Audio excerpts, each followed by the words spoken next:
आज आपको देश में हर उस राजनेता की सोच के खिलाफ दस्तक देनी है जिसे महिला सुरक्षा का मुद्दे पर बोलना तो पसंद है, लेकिन अपनी राजनीति के स्वादानुसार। जिनके लिए बेटियों की सुरक्षा मुद्दा तो है, लेकिन अगर अपनी राजनीति के सांचे में फिट बैठे तो, क्योंकि हमारे यहां नेता मुद्दा तब उठाते हैं जब वो मुद्दा उनके मन की राजनीति का आता है, और तभी तो पश्चिम बंगाल पर जो बोलेंगे वो उत्तर प्रदेश पर चुप रहेंगे, जो उत्तर प्रदेश पर सवाल उठाएंगे वो बंगाल, कर्नाटक, हिमाचल, दिल्ली में चुप्पी साध लेंगे। और तब दस्तक देता सवाल, क्या उत्तर प्रदेश में भी महिला सुरक्षा राजनीति की चक्की में घूमता हुआ मुद्दा बना दिया गया? 2017 से 2022 एनसीआरबी का आंकड़ा कहता है उत्तर प्रदेश में रोज 9 मामले रेप के सामने आते हैं। लेकिन क्या राजनीति बेटियों की सुरक्षा पर तभी सक्रिय होती है जब आरोपी का रिश्ता विपक्ष की पार्टी से हो, और फिर बेटियों की रक्षा की बात राजनीति की बहस में कहीं गुम हो जाती है? सवाल की वजह 2 तस्वीरों में है। उत्तर प्रदेश का अयोध्या लड़की से रेप का केस, आरोपी मोईद खान समाजवादी पार्टी का नेता, और फिर कन्नौज नाबालिग से रेप की कोशिश का आरोप, आरोपी नवाब सिंह यादव समाजवादी पार्टी का पूर्व नेता बताया गया। बीजेपी के नेता सिलसिलेवार तरीके से एक बयान देने लगे। बयान ये कि समाजवादी पार्टी का नेता मतलब अपराधी। समाजवादी पार्टी के डीएनए में ही गुंडैया रगड़ था। समाजवादी पार्टी का चरित्र, हमारी माता बहनों के बारे में उनका जो स्वभाव वो सब जानते हैं। समाजवादी पार्टी अपराधी पार्टी तो थी ही पहले, अब बलात्कारी पार्टी हो। कुल मिलाकर समाजवादी पार्टी का चरित्र एक बार नहीं बार बार उजागर हो रहा है। इसी के बाद फोटो सियासत शुरू हुई। सबसे पहले समाजवादी पार्टी का बयान आया। कहा नवाब सिंह तो पार्टी विरोधी काम में लगे थे, प्राथमिक सदस्य तक नहीं थे। बीजेपी दिखाने लगी कैसे जुलाई में नवाब सिंह यादव की माता के निधन पर नवाब सिंह को वरिष्ठ नेता बताते हुए अखिलेश यादव और समाजवादी पार्टी ने सांत्वना का संदेश भेजा। बीजेपी ने नवाब सिंह यादव की अखिलेश की पार्टी से रिश्तों की तस्वीरें बाहर निकाली। अखिलेश और डिंपल के साथ तस्वीर दिखाई।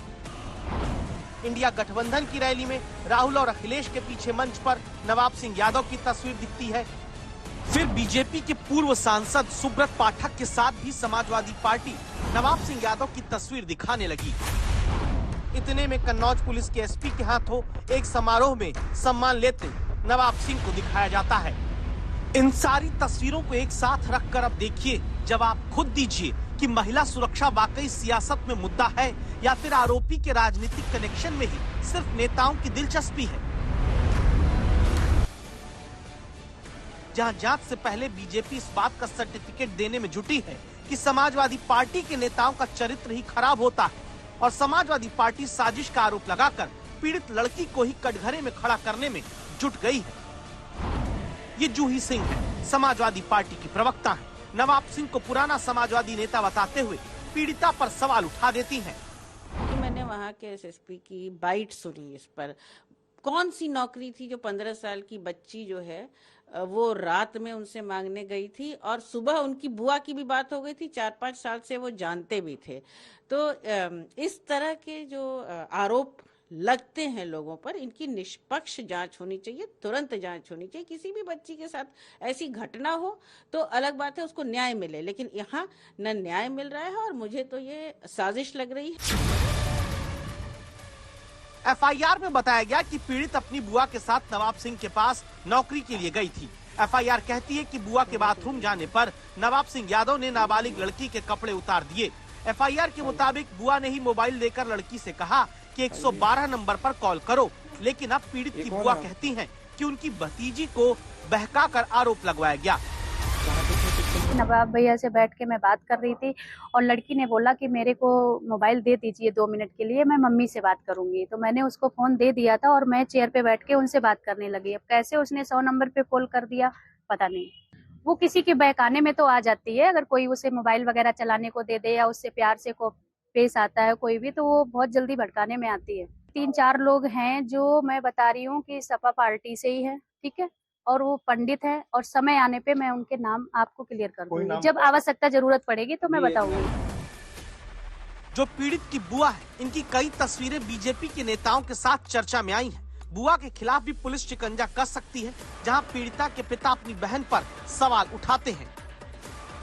हमारी बहन जो है लेके गई और ये जो है काम जो भी करवाया हुआ है मेरी बहन का करवाया हुआ है। बेटी ने हम ये बताया कि हमारे साथ गलत हुआ है। हाँ। किसने किया?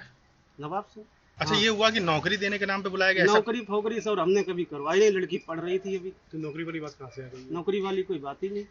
लड़की पढ़ रही है अभी, हाई स्कूल में इस साल एडमिशन अभी करवाया हमने। इस तरह पूरा मामला राजनीतिक गुत्थी में आगे उलझ भी सकता है, और तब अभी ये दस्तक देते सवाल है, क्या आगे 10 सीटों पर होने वाले उपचुनाव से पहले उत्तर प्रदेश में महिला सुरक्षा पर सियासत हावी है? रेप जैसे गंभीर अपराध पर राजनीति हो रही है। आरोपी को सजा दिलाने से ज्यादा लक्ष्य आरोपी के राजनीतिक रिश्ते उजागर करने का है। आरोपी को सजा दिलाने की मांग से ज्यादा अपनी पार्टी का बचाव करने की रेस हो रही है। आरोपी से पार्टी के रिश्तों का पल्ला झाड़ने में पीड़ित पर ही सवाल उठाने तक की जल्दबाजी है।